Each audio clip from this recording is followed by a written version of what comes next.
بسم الله الرحمن الرحيم. والطور وكتاب مسطور في رق منشور والبيت المعمور والسقف المرفوع والبحر المسجور إن عذاب ربك لواقع ما له من دافع يوم تمور السماء مورا وتسير الجبال سيرا فويل يومئذ للمكذبين الذين هم في خوض يلعبون يوم يدعون إلى نار جهنم دعا هذه النار التي كنتم بها تكذبون أفسحر هذا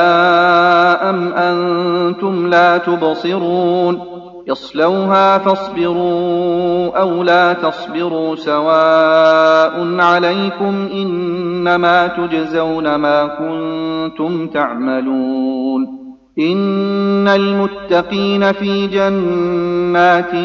ونعيم فاكهين بما آتاهم ربهم ووقاهم ربهم عذاب الجحيم كلوا واشربوا هنيئا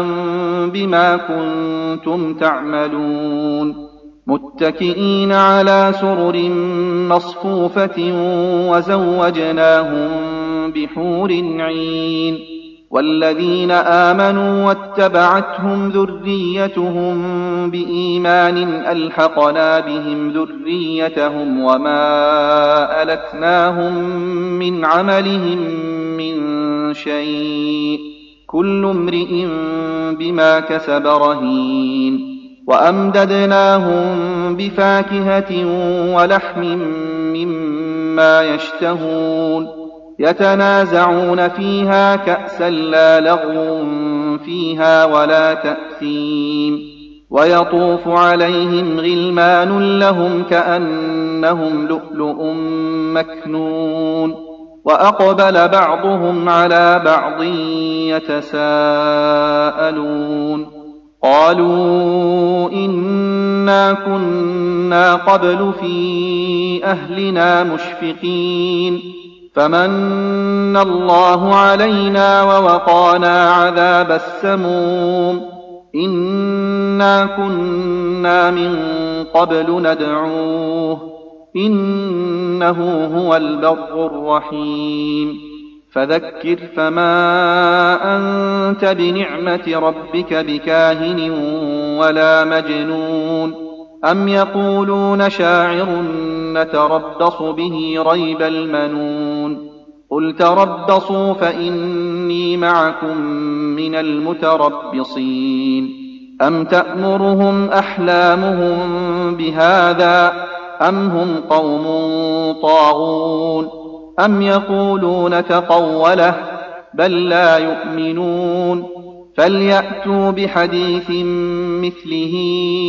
إن كانوا صادقين أم خلقوا من غير شيء أم هم الخالقون أم خلقوا السماوات والأرض بل لا يوقنون أم عندهم خزائن ربك أم هم المسيطرون أم لهم سلم يستمعون فيه فليأت مستمعهم بسلطان مبين أم له البنات ولكم البنون أم تسألهم أجرا فهم من مغرم مثقلون أم عندهم الغيب فهم يكتبون أم يريدون كيدا فالذين كفروا هم المكيدون أم لهم إله غير الله سبحان الله عما يشركون وإن يروا كسفا من السماء ساقطا يقولوا سحاب مركوم فذرهم حتى يلاقوا يومهم الذي فيه يصعقون يوم لا يغني عنهم كيدهم شيئا